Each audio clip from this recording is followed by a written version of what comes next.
नमस्कार, मैं धीरज शर्मा भारत जागरण न्यूज में आपका स्वागत करता हूं। 25 जून को पटौदी में गौरवशाली भारत रैली का आयोजन किया गया। उस रैली के विश्लेषण के लिए आज हम विपक्ष की नेता पल चौधरी जी के साथ हैं। बहन जी, भारत जागरण न्यूज में आपका स्वागत है। नमस्कार। सबसे पहले मैं ये जानना चाहूंगा कि इस गौरवशाली भारत रैली पर आपकी पहली प्रतिक्रिया क्या है? इस रैली में मैंने देखा कि ये रैली में आरती राव जी का बहुत बड़ा योगदान था। इसको ड्राइव करने में, इसको सफल बनाने में उन्होंने लोगों को इकट्ठा किया और उनसे रिक्वेस्ट किया वो भारी संख्या में मौजूद हों। पर वो कहीं न कहीं मैंने उन्हें स्टेज पे नहीं देखा और ये मैसेज दिया गया कि वो जाम में फँस गईं और रैली में पहुँच नहीं पाईं। तो मुझे लगता है कि कहीं न कहीं एक अघोषित आपातकाल की पिक्चर नज़र आती है कि कहीं उन्होंने जब लोगों को इकट्ठा किया और ये बोला कि ये सीएम बदलने की रैली है, तो उन्हें इस कारण तो कहीं नहीं रोका गया रैली में आने के लिए। बहन जी, उनका जो बयान था सीएम बदलने की रैली, उस बयान को आप किस तरह से देखती हैं? उनका जो बयान था कि ये सीएम बदलने की रैली है, ये उनके अपने विचार हो सकते हैं और मुझे कहीं न कहीं लगता है कि उनके दादाजी भी हमारे पटौदी क्षेत्र से चुनकर सीएम बने हैं और ये राजनीति उन्हें विरासत में मिली है। तो अगर वो चाहती हैं कि उनके पिताजी को भी ये मौका दिया जाए कि वो सीएम बने, तो इसमें कोई गलत नहीं है। आपके परिवार में भी अगर कोई आईएएस करता है, तो आप चाहते हैं कि मेरे बच्चे भी आईएएस करें या अच्छा करें। तो अगर उन्होंने इस तरह से लोगों को ड्राइव करने के लिए बोला कि ये सीएम बदलने की रैली है और लोग भारी संख्या में आए, तो मुझे नहीं लगता कि इसमें कुछ गलत है। और दूसरा ये उनके पिताजी का सीएम बनने का शायद आखिरी मौका है क्योंकि इसके बाद तो बदलाव की सरकार आने वाली। तो अगर उन्होंने ये कहा तो मुझे नहीं नज़र आता कि इसमें कुछ गलत है। आपकी इस प्रतिक्रिया से 2-3 सवाल मेरे पास पैदा हुए हैं। एक तो आपने कहा अघोषित आपातकाल। तो मैं आपको बताना चाहूँगा कि घोषित आपातकाल भारत में सबसे पहले कांग्रेस पार्टी के द्वारा इस्तेमाल किया गया। जी बिल्कुल सही। घोषित आपातकाल इंदिरा गांधी जी द्वारा, स्वर्गीय इंदिरा गांधी जी द्वारा लागू किया गया, पर उसके बाद उनको लगा कि ये गलत है और चुनाव हुए और उसके बाद वो जीत के आई। तो मुझे लगता है कहीं न कहीं, पर मैं पटौदी क्षेत्र में अपने देखती हूँ कि महिलाओं की आवाज़ को दबाया जाता है। तो चाहे वो हमारी पूर्व विधायक विमला जी रही हों, मैंने रैली में सुना कि उनके लिए सिर्फ 1 मिनट का समय निर्धारित किया गया बोलने के लिए और दूसरा कि उनको चेयरमैन कह के एड्रेस किया गया। दूसरा कि चाहे आरती राव जी ही हों, उनको भी कहीं न कहीं रैली में आने से रोका गया। तो एक तरह का ये अघोषित आपातकाल ही है कि महिलाओं की आवाज़ को दबाया जाता है और मुझे ये लगता है कि अपने विचार रखना आजकल सक्सेसफुल डेमोक्रेसी के लिए और देश के को आगे बढ़ने के लिए सबसे ज़रूरी है। दूसरा बहन जी, मुझे ऐसा लग रहा है कि आप आरती राव की साइड ले रहे हैं, जबकि राजनीति में राव साहब की जो राजनीति है पटौदी की, उसमें राव साहब और आपकी जो फैमिली है, वो दूसरी धुरी मानी गई है। तो इसमें कोई राजनीति का खेल तो नहीं है कि आप आज आरती राव के ही पक्ष में दिखाई दे रही हैं? देखिए, मैं सबसे पहले तो सबके विचार रखने के पक्ष में बोलना चाहती हूँ कि कहीं न कहीं मैं चाहती थी कि विमला हाँ, जी को बोलने का मौका दिया जाए या आरती राव जी को रैली में आने का मौका दिया जाए, बट उनको आने से रोका नहीं जाए क्योंकि ये उनके विचार हैं। वो कहते हैं ना, I may not agree with what you say but I will always defend till death your right to से।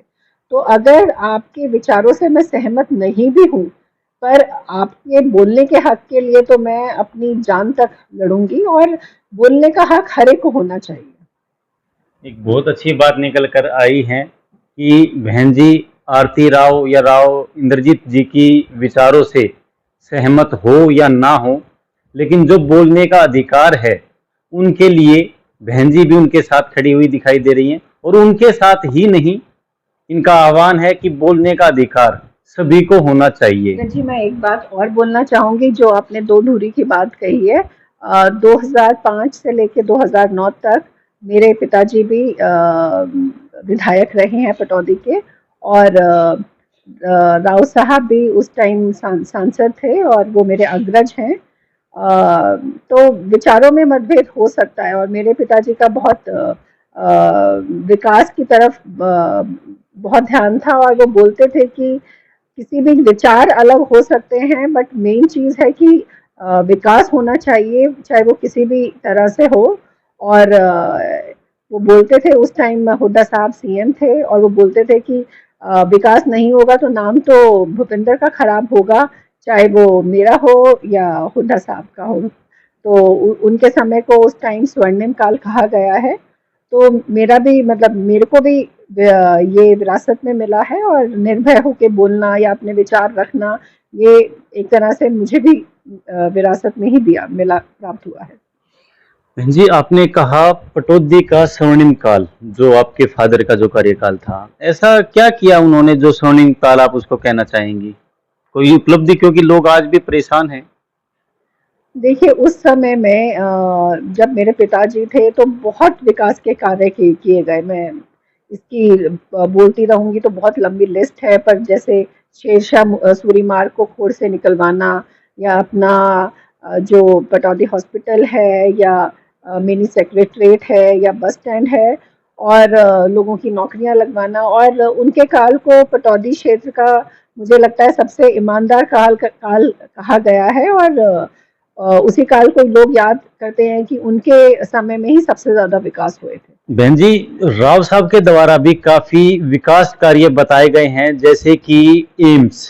उन्होंने बताया कि हरियाणा पहला स्टेट होगा जिसमें दो दो एम्स होंगे। जी बिल्कुल, बहुत अच्छी बात है।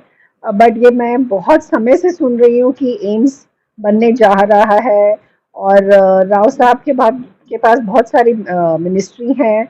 वो ministry of planning and implementation ministry भी उनके पास है। तो अभी तक जो भी कुछ है, मैं सब कुछ प्लानिंग स्टेज पे देख रही हूँ, कुछ भी इम्प्लीमेंटेशन स्टेज तक नहीं आया है। तो ये जो जितने भी विकास कार्य हैं सब सैंक्शन हो गया, ये हमारे को अप्रूव हो गया, बट कहीं पे भी इम्प्लीमेंट होते हुए मैं कोई भी प्रोग्राम नहीं देख रही हूँ। और अगर कुछ भी होता तो पटौदी में ज़रूर विकास नज़र आता। सुमन जी, राव नरबीर के द्वारा भी स्टेज से बोला गया कि पटौदी के लिए उनके कार्यकाल में 400 करोड़ रुपए विकास कार्यों के लिए दिए गए, पटौदी में लगाने के लिए। जी, बिल्कुल बहुत अच्छी बात है, बट कहीं न कहीं ये भी सोचने की बात है, जब चुनाव की बात आती है तो ना तो राव नरबीर जी को टिकट दी जाती है, और ना हमारी उस समय की विधायक विमला जी, उनको टिकट दी जाती है। तो कहीं न कहीं ये भी विचार करने की बात है कि कुछ तो गंभीर मुद्दा ज़रूर है।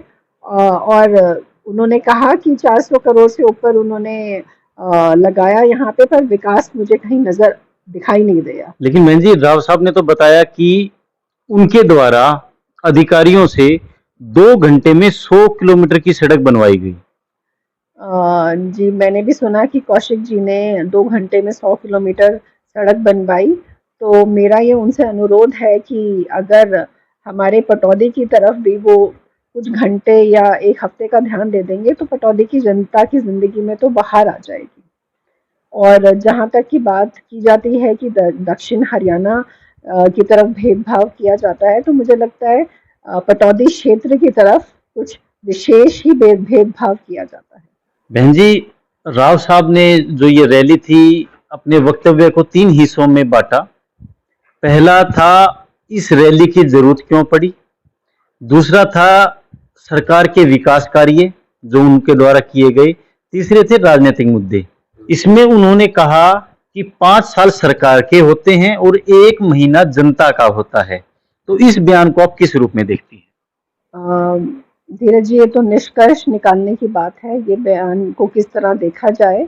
और उसी में ये आगे यह भी कहा गया कि ये भी बताया गया कि लोग बहुत परेशान हैं, जो डेमोलिशन हो रहा है गुड़गांव और उसके पास-पास के एरियाज़ में। और ये इलेक्शन का साल है, और इस साल इसे रोका जाए, क्योंकि एक तो लोग परेशान भी होते हैं और दूसरा जो झुग्गी झोपड़ी में रहने वाले लोग हैं वो काफ़ी मात्रा में वोट भी करते हैं। तो मुझे लगता है कि कहीं न कहीं लोगों को भ्रमित करने की बात की जा रही है कि ये 1 साल के लिए ये डेमोलिशन या जो भी इस तरह के कार्य हैं रोक दिए जाएँ और किसी न किसी तरह लोगों से वोट ले लिया जाए, और इसी संदर्भ में हो सकता है कहा गया हो कि ये 5 साल सरकार के और 1 महीना लोगों के लिए दिया जाता है। पर मुझे लगता है कहीं आपके माध्यम से मैं ये पटौदी की जनता को ये कहना चाहूँगी कि अब बदलाव का समय है। अब जनता को ऐसी सरकार चाहिए जो 5 साल सिर्फ जनता के लिए ही कार्य करे, और जनता की सरकार। जी, रैली के माध्यम से राव इंद्रजीत के द्वारा भ्रष्टाचार का मुद्दा भी उठाया गया और कहीं ना कहीं भ्रष्टाचार जो व्याप्त है जनता के बीच में हरियाणा प्रदेश में, उसको स्वीकार भी किया गया। इस विषय पर आपकी क्या टिप्पणी है? धीरज जी बिल्कुल सही बोल रहे हैं। रैली में भ्रष्टाचार के मुद्दे को उठाया गया, और गार्गी कक्कड़ जी की जो कॉन्फ्रेंस हुई थी उसमें भी ये बोला गया था कि 2014 से पहले भ्रष्टाचार था, और अभी भ्रष्टाचार बिल्कुल खत्म हो चुका है। तो कहीं ना कहीं हमारा ध्यान उस तरफ भी गया था कि 2014 से पहले भी राव साहब सांसद रहे हैं, और तो वो किस तरफ इशारा कर रहे थे ये बात कुछ समझ नहीं आई। धीरज जी, मैंने अघोषित आपातकाल की बात की थी।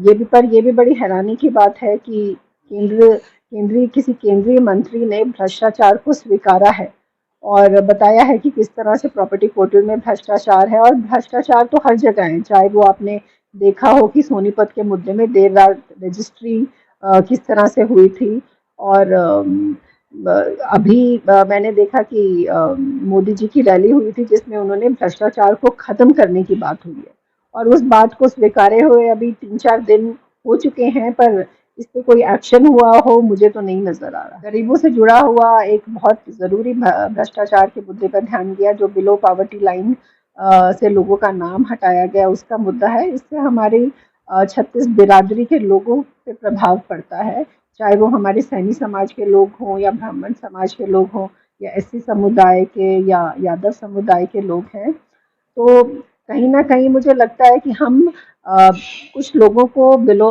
पॉवर्टी लाइन से उनका नाम हटा के उन्हें और नीचे गरीबी रेखा से नीचे धकेल रहे हैं। या आप सोचें कि सरकार आपको थोड़े टाइम के लिए सपोर्ट करती है और एकदम से अपना सपोर्ट हटा लेती है, तो आपको कैसा लगेगा? रैली के माध्यम से बहन जी नसीबपुर स्मारक का भी राव साहब के द्वारा जिक्र किया गया और कहीं ना कहीं इस मुद्दे पर वो भावुक होते हुए भी दिखाई दिए। तो इस विषय पर आपकी क्या राय? बिल्कुल सही धीरज जी, ये बहुत एक भावुक मुद्दा है, और इस मुद्दे के माध्यम से उन्होंने युवाओं का भी आह्वान किया कि किस तरह उनको अपनी हिस्ट्री पता होनी चाहिए कि हमारे पूर्वजों ने अपनी जान गंवाई, और जब दशकों तक बारिश हुई किस तरह इतना खून बहा कि बारिश के बाद जो पानी निकलता था उसका रंग भी लाल होता था। तो फिर से ये इसी बात को दर्शाता है कि जितने भी हमारे प्रोजेक्ट्स हैं अप्रूवल स्टेज पे तो आ जाते हैं, बट इम्प्लीमेंट स्टेज पे देखा जाए तो कोई भी प्रोजेक्ट इम्प्लीमेंट नहीं हो पाता है। अम्बाला में स्मारक बन जाता है, पर हमारे नसीबपुर में अभी भी काम शुरू नहीं हुआ है। आपका ध्यान मैं इस मुद्दे के माध्यम से दुष्यंत कुमार जी की 4 पंक्तियों पे ले जाना चाहती हूँ। सिर्फ हंगामा खड़ा करना मेरा मकसद नहीं, सारी कोशिश है कि ये सूरत बदलनी चाहिए। मेरे सीने में नहीं तो तेरे सीने में ही सही, हो कहीं भी आग लेकिन आग जलनी चाहिए।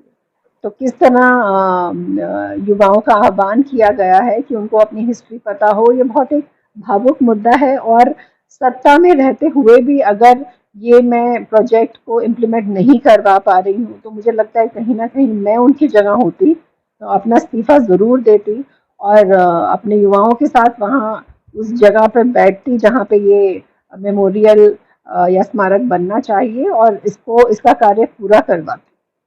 बहन जी अंत में मैं आपसे जानना चाहूंगा कि आपको क्या लगता है इस रैली से पटौदी की जनता को क्या कुछ मिला?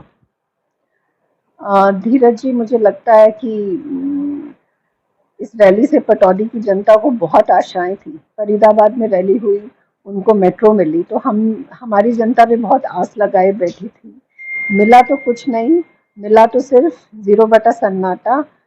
पर मैं ये ज़रूर अनुरोध करती हूँ सरकार से कि जो हमारे नसीबपुर में स्मारक है उसका काम ज़रूर शुरू करवाया जाए और हमारी सड़कें जो हैं आम जनता की परेशानी थोड़ी दूर की जाए, वो ज़रूर बनवाई जाए। तो धन्यवाद। भारत जागरण से बात करने के लिए आपका बहुत बहुत आभार। धन्यवाद।